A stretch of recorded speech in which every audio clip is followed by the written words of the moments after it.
Imaginemos por un momento estar de pie en un campo de batalla totalmente embarrado.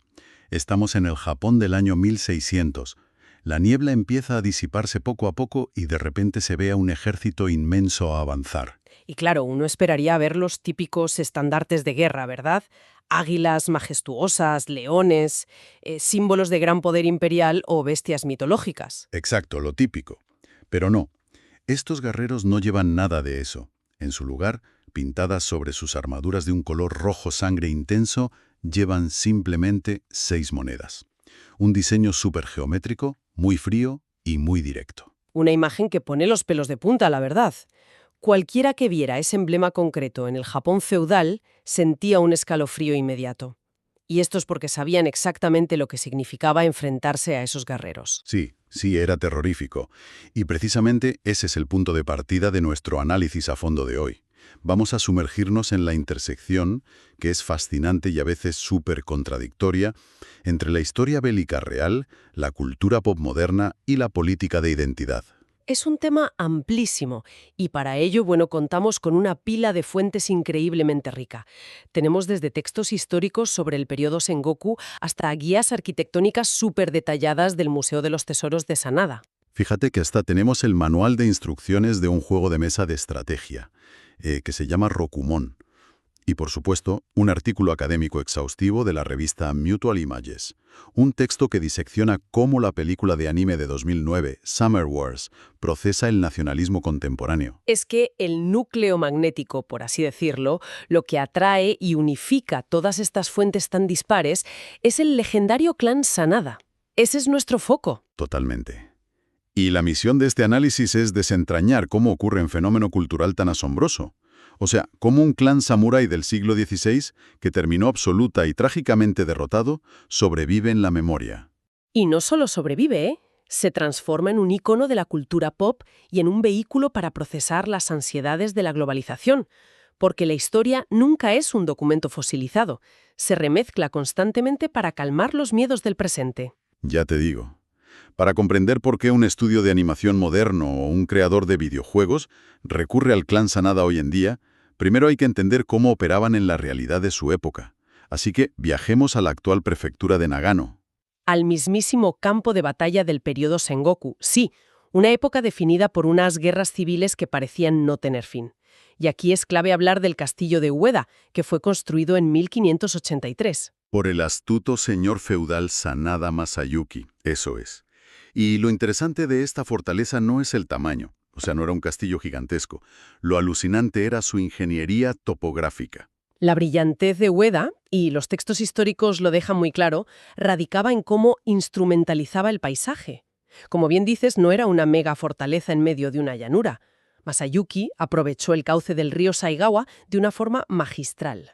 Claro, lo usó para formar un foso natural infranqueable hacia el sur, ¿no? Mientras que unos acantilados escarpados protegían el flanco oeste. Exactamente. Pero es que además diseñaron una red de vías fluviales y presas secundarias. Estas no solo servían para el suministro de agua, sino que, en caso de asedio, podían liberarse para inundar el terreno. Madre mía, convertían los accesos en un lodazal absoluto. Eso es, cualquier ejército invasor, por inmenso que fuera, se vería obligado a embotellarse en unos pasillos estrechos y totalmente predecibles. Es la definición de manual de trabajar con inteligencia y no solo con fuerza bruta. Pero fíjate, junto a esa practicidad defensiva brutal, hay un detalle arqueológico que me parece fascinante. En excavaciones recientes descubrieron algo sobre los tejados. Ah, sí, las tejas doradas. Un descubrimiento interesantísimo. Sí, sí. Resulta que las tejas de Ueda y también los shachihokos, esos ornamentos protectores en forma de pez tigre que coronan los castillos, estaban recubiertos de pan de oro. Y a ver, si ponemos esto en contexto, es una provocación descarada. O sea, una provocación en toda regla. Ese nivel de ostentación estaba reservado casi en exclusiva para los grandes unificadores de Japón. Hablamos de figuras como Oda Nobunaga en su castillo de Azuchi o el mismísimo castillo de Osaka. Que un señor regional decorara un castillo pequeño con oro era reírse en la cara del orden establecido. Totalmente. Era una forma visual de proyectar un poder y una autonomía que, siendo realistas, no se correspondían con su verdadero peso demográfico o territorial. Era puro marketing político de la época. Y vaya si respaldaron ese marketing con hechos tácticos, porque aquí es donde la topografía del castillo choca de frente con el evento que los convirtió en leyenda. Hablamos del asedio del año 1600. Justo antes de la decisiva batalla de Sekigahara, que iba a definir el futuro de todo Japón. 2.500 samuráis Sanaba se atrincheran en Ueda. Y se enfrentaban a una fuerza arrolladora, 38.000 guerreros liderados por Tokugawa Hidetada. Estamos hablando de una proporción de locura, más de 15 contra 1. Y aún así, la resistencia que montaron fue una clase magistral de guerra de guerrillas y manipulación del terreno. Masayuki no se limitó a cerrar las puertas del castillo y rezar para que no entraran. ¿Qué va? Utilizó a pequeños grupos para hostigar a la vanguardia de las tropas Tokugawa. Salían, atacaban rápido y luego fingían retiradas presas del pánico. Exacto. Y al perseguir a estos rezagados, miles de soldados de Tokugawa eran arrastrados, ciegos de ira, a esos estrechos cuellos de botella geográficos que mencionábamos antes. Y ahí la superioridad numérica perdía todo su valor. Quedaban totalmente a merced del fuego de los mosquetes desde las murallas de Ueda. Fue una masacre controlada. Resistieron lo suficiente como para humillar a Hidetada. Provocaron que su inmenso ejército llegara tarde a la importantísima batalla de Sekigahara. Y claro, aquí volvemos a esa imagen inicial que comentabas, la guerra psicológica. Las 6 monedas, ¿verdad? El emblema del Rokumonsen. A ver, la analogía que siempre me viene a la cabeza es la mitología griega. Ah, claro, el pago a Caronte. Exactamente. En la creencia budista tradicional, el río Sansu es el equivalente al río Aqueronte griego. Separa el mundo de los vivos del inframundo. Y para cruzar ese río, el alma tiene que pagar un peaje al barquero. Un peaje de exactamente 6 monedas. Es una metáfora brutal para llevar al combate. La efectividad de esa táctica radica en anular la principal herramienta de control sobre un enemigo, que es básicamente el miedo a morir. Al llevar esas 6 monedas estampadas en el pecho, el clan Sanada comunicaba un estado mental de absoluto abandono. Le estaban diciendo al oponente en su cara, oye, ya he pagado mi billete al inframundo, no me importa sobrevivir a este combate. Y enfrentarse a un batallón que ha interiorizado su propio funeral elimina cualquier posibilidad de intimidación. Es que ya están muertos en vida. Pero bueno, la cruda realidad de la historia militar es que la brillantez táctica no siempre evita el colapso logístico a largo plazo. A pesar de retrasar a Hidetada, la facción que apoyaban los Sanada perdió la guerra en Sekigahara. Sí, al final el clan Tokugawa se alzó con el control absoluto de Japón, y los Sanada terminaron exiliados en el Monte Koya. Y esto plantea el gran enigma de nuestra investigación de hoy. Sí, es la gran pregunta. ¿Cómo demonios se transforma un linaje castigado y exiliado en el arquetipo del héroe nacional? Pues la respuesta parece estar en la alquimia cultural japonesa. Hay una profunda romantización del fracaso noble, ¿verdad? Totalmente. El concepto del fracaso noble es vital en Japón. Años después de ese exilio, el hijo de Masayuki, Yukimura, cuyo nombre histórico real, por cierto, era Nobushige, escapa para unirse a la última resistencia contra el shogunato. Esto ocurre en el castillo de Osaka, entre 1614 y 1615. Y allí este hombre construye una obra de ingeniería militar que lo inmortalizaría para siempre, el famoso Sanada Maru. Y el Sanada Maru no era solo una barricada puesta ahí con prisas, era un complejo sistema defensivo brutal. En lugar de esconderse tras los inmensos muros principales de Osaka, Yukimura construyó esta barbacana, una estructura de tierra y empalizadas de madera que estaba situada fuera del foso sur. La genialidad de este mecanismo es que sobresalía de la línea de defensa principal. Actuaba como un cebo mortal perfecto. Las tropas de Tokugawa creían que era un punto vulnerable, aislado, y cargaban hacia él. Y al llegar se encontraban atrapadas en un fuego cruzado devastador. El ángulo de la estructura estaba diseñado matemáticamente para masacrarlos. Recibían andanadas de mosquetes desde 3 direcciones distintas. Sangraron muchísimo a las inmensas fuerzas de Tokugawa durante lo que se conoció como el sitio de invierno. Sin embargo, bueno, la ventaja numérica finalmente aplastó a los defensores en el sitio de verano. Sí, Yukimura murió exhausto en el campo de batalla, pero fíjate que antes llegó a liderar cargas frontales suicidas que amenazaron la vida del mismísimo shogun Tokugawa Ieyasu. Un final trágico y visceral. Y paradójicamente, ese final sangriento fue el combustible perfecto para la creación del mito. porque tras esa victoria, el shogunato Tokugawa instaura el periodo Edo. Hablamos de más de 2 siglos de paz, sí, pero bajo un estricto control autoritario. Había una censura estatal brutal. Estaba terminantemente prohibido escribir sobre los enemigos del shogun, y mucho menos glorificarlos en historias o teatros. Pero los novelistas populares y los dramaturgos del teatro kabuki eran muy astutos. Emplearon un mecanismo brillante para burlar a los censores, el subterfugio literario. Claro, no podían escribir sobre el rebelde real Nobushige, así que popularizaron el alias Yukimura. Exacto. Al cambiar el nombre, trasladaron al personaje del terreno de la historia prohibida al terreno de la ficción permitida.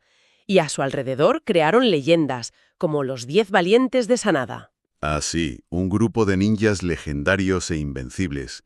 Ahí metieron a figuras ficticias que hoy son icónicas, como Sarutobi Sasuke. La ficción operó literalmente como una cápsula del tiempo, ¿eh? Preservó la memoria histórica justo cuando el Estado intentaba borrarla por completo. Es una ironía histórica monumental si lo piensas. Tokugawa Ieyasu, el hombre que unificó el país y construyó las bases del Japón moderno, en la cultura pop suele ser relegado a ser el antagonista rígido. Y mientras tanto, el clan que perdió y fue masacrado domina el imaginario colectivo actual. Y ojo, no es solo literatura antigua. Los espacios físicos modernos en Japón refuerzan esta jerarquía mítica. Cierto. Una de nuestras fuentes detalla la arquitectura del Museo de los Tesoros de Sanada en Matsushiro. Es fascinante cómo conservan intacta la arquitectura de estilo Goten. Ese estilo arquitectónico, el Goten, es fundamental para entender cómo operaba el poder físico. Se caracteriza por separar de forma estricta los espacios públicos de los privados, usando unas intrincadas puertas correderas de madera. Pero el detalle que me dejó loco leyendo las fuentes es el shikidai, que es básicamente un suelo de madera rebajado en la zona de recepción. Sí, y no era una simple decisión estética, para nada. Era un mecanismo de control social físico. Los visitantes de menor rango debían postrarse en ese suelo hundido y mirar hacia arriba a los samuráis del clan Sanada. Es que reforzaban la jerarquía feudal a través de la propia postura del cuerpo. Te obligaban a sentirte pequeño físicamente. Y hoy en día, cientos de personas pagan una entrada de turismo para pasear voluntariamente por un espacio diseñado matemáticamente hace siglos para hacerles sentir inferiores. Es fascinante. Es tremendo. Y esta monetización de su legado permea todo el ocio contemporáneo. El manual del juego de mesa Rokumon que revisamos estructura sus mecánicas premiando el fracaso. El jugador derrotado acumula fichas de venganza. Recompensando literalmente el estatus de perdedor, sí. Y en el terreno digital, franquicias de videojuegos masivas como Samurai Warriors los coronan como grandes protagonistas. Hasta en Super Mario Odyssey puedes ver al fontanero correteando con el yelmo de astas de ciervo rojo brillante de Yukimura. Una pasada. Toda esta omnipresencia lúdica nos demuestra que el clan Sanada ha trascendido su realidad histórica, ¿sabes? Se han convertido en una plantilla maleable. Un lienzo en blanco sobre el que proyectar valores de tenacidad y resistencia. Pero claro, esa capacidad de reescribir la derrota no se quedó atrapada en el periodo Edo. Ha mutado y toma una forma profundamente sofisticada en la película de anime de 2009, Summer Wars. Dirigida por Mamoru Hosoda, exacto. Aquí es donde nuestro análisis entra en un terreno realmente complejo sobre la política moderna y la identidad nacional. Para ello nos basamos en el artículo académico de Reina Denison, y quiero dejar clarísimo que vamos a exponer esto de manera puramente descriptiva e imparcial, tal cual lo plantea el estudio, sin tomar ningún partido. Por supuesto, Denison sitúa esta película bajo un microscopio sociopolítico alucinante. El estreno de Summer Wars en 2009 coincidió con un punto de inflexión tectónico en Japón. Sí, el Partido Liberal Democrático, que había mantenido el poder casi sin interrupciones desde 1955, perdió las elecciones nacionales. Un evento que, según señala el estudio, desestabilizó el país. Desencadenó un intenso debate público sobre qué significaba ser japonés en un mundo globalizado. Había una profunda ansiedad cultural ante la pérdida de los valores tradicionales. Y en medio de esa ansiedad nacional por el futuro, la película nos presenta a la inmensa familia ficticia Jinouchi, que viven en la región de Ueda, celebran ruidosamente haber humillado a los Tokugawa en el pasado. Tienen la casa coronada por armaduras samuráis y afirman que su responsabilidad inherente es proteger la tierra. A ver, no hace falta ser un criptógrafo para ver que los Jinouchis son el clan Sanada camuflado. Es clarísimo. Totalmente. ¿Y el uso del linaje Sanada en esta narrativa?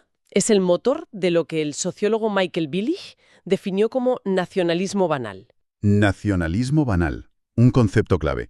Normalmente asociamos el nacionalismo con discursos extremistas, con fanatismo militar o con ondear banderas gigantes de forma agresiva. Pero Billig argumenta que el nacionalismo más efectivo es el silencioso. No necesita gritar. Para que quienes nos escuchan aterricen este concepto, el nacionalismo banal es abrir el periódico y ver el mapa del clima. Ese mapa dibuja constantemente los contornos del país, reforzando a diario dónde termina el nosotros y dónde empieza el ellos. Y no parece un mensaje político, claro. O ver cómo las marcas de leche en el súper usan los colores patrios. Es ese ruido de fondo que convierte la idea de nación en algo de sentido común. Exacto. Y en Summer Wars, ese nacionalismo banal se articula a través de las prácticas cotidianas de la familia Jinouchi. Mostrar la preparación de la comida tradicional de Nagano, el respeto por el altar de los ancestros. Todos esos son mecanismos narrativos que reafirman una identidad japonesa pura y resistente. Proyectan un ancla de seguridad frente a una audiencia que en 2009 se sentía, desorientada. A ver, aquí me toca hacer de abogado del diablo por un momento. ¿No existe el riesgo de proyectar una tesis sociológica súper pesada sobre una peli familiar de verano? Es una duda razonable, claro. El propio director, Mamoru Hosoda, ha comentado que la chispa de la película fue su experiencia personal. Al conocer a la enorme familia de su esposa en el campo, la contrastó con las familias nucleares cada vez más pequeñas. Sí, lo ha dicho en entrevistas. Entonces, la pregunta es, ¿estamos viendo fantasmas políticos, donde solo hay un drama familiar con toques de ciencia ficción? Pues mira, es una pregunta necesaria. La intención consciente del creador siempre importa, obvio, pero en el análisis de los medios, el autor no tiene el control absoluto sobre los sistemas simbólicos que utiliza. Vale, entiendo por dónde vas. La película vertebra su historia en torno a una institución muy específica en Japón, el sistema IE. Y el IE no significa simplemente familia numerosa, es un sistema de familia extensa, estrictamente jerárquico y patriarcal. Claro, y tiene una carga histórica brutal. Durante la restauración Meiji, a finales del siglo XIX, el Estado codificó este sistema IE. Lo usó deliberadamente como una micrometáfora del imperio japonés. Exactamente. La piedad filial y la lealtad absoluta al cabeza de familia debían traducirse, a gran escala, en lealtad incondicional al emperador y a la nación. O sea que, al situar a este modelo histórico de familia como la única entidad capaz de salvar al mundo, la película emite una declaración cultural gigantesca, independientemente de la intención inicial del director. Sin ninguna duda. Y visualmente, la película apoya esta tesis trazando una línea divisoria inconfundible. Por un lado, tienes el mundo real de Ueda animado con técnicas tradicionales, dibujadas a mano. Sus texturas son súper cálidas, los fondos lurales exuberantes. Se respira una calma terrenal tremenda. Y el contraste directo es el mundo digital de Oz, una red global interconectada que gestiona desde alarmas de incendios hasta el tráfico aéreo mundial. Denison analiza cómo Oz emplea directamente la estética del arte superflat. El movimiento de Takashi Murakami, ¿no? Ese mismo, un estilo posmoderno que elimina deliberadamente la profundidad de campo. Fusiona la alta cultura con la saturación comercial del manga. En la peli, OZ es un abismo blanco cegador lleno de avatares corporativos. Es la representación definitiva de una globalización hipercapitalista, superabrumadora y totalmente carente de raíces. Y de ese abismo digital surge la amenaza. El villano es una inteligencia artificial militar llamada Love Machine. Pero el origen de este virus es el detalle más punzante de toda la obra. No fue creado por ciberterroristas anónimos. Fue programado por Wabisuke, el miembro de la familia Jinouchi que vive exiliado en Estados Unidos. Y el giro crístico es que vendió el código al ejército de los Estados Unidos. Ellos deciden ponerlo a prueba en la red OZ, pierden el control y provocan un colapso global, hasta el punto de que un satélite amenaza con estrellarse sobre Japón. Culpar directamente al aparato militar estadounidense de desatar esta crisis que paraliza la infraestructura japonesa no es un detalle inocente, ¿eh? En absoluto. En el marco de ese nacionalismo banal, cataliza unas ansiedades muy reales sobre la continua dependencia y presencia militar estadounidense en el país desde el final de la Segunda Guerra Mundial. La película expone clarísimamente los peligros de ceder el control logístico e identitario a potencias extranjeras y a redes globales opacas. lo que nos lleva al clímax y a la mayor ironía de la historia. ¿Quién ofrece la cura, no? Ante este colapso inminente provocado por la arrogancia extranjera. Pues no son las fuerzas de autodefensa japonesas, no es el gobierno central, ni los expertos informáticos.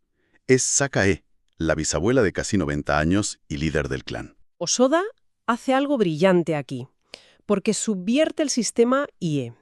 Toma esa estructura histórica patriarcal imperial y la transforma en una red de resistencia totalmente matriarcal. El mecanismo de su intervención es analógico a más no poder. Mientras el mundo digital se va al traste, Sakae despliega un viejo pergamino lleno de contactos, levanta un teléfono de disco negro súper antiguo y empieza a llamar a políticos y jefes de policía. Y la obedecen. Y la obedecen no por un cargo público, sino por la autoridad moral inquebrantable que le confiere su edad y el peso histórico del linaje Sanada. Es alucinante. Es como si la fuerza defensiva del asedio de Ueda se manifestara otra vez, pero a través de la línea telefónica. Tal cual. La película articula una tesis contundente. La solución a las vulnerabilidades de la globalización extrema no está en un mejor cortafuegos o un software más moderno. Reside en la red de seguridad de lo profundamente local. Es decir, la autoridad matriarcal apelando a la obligación moral.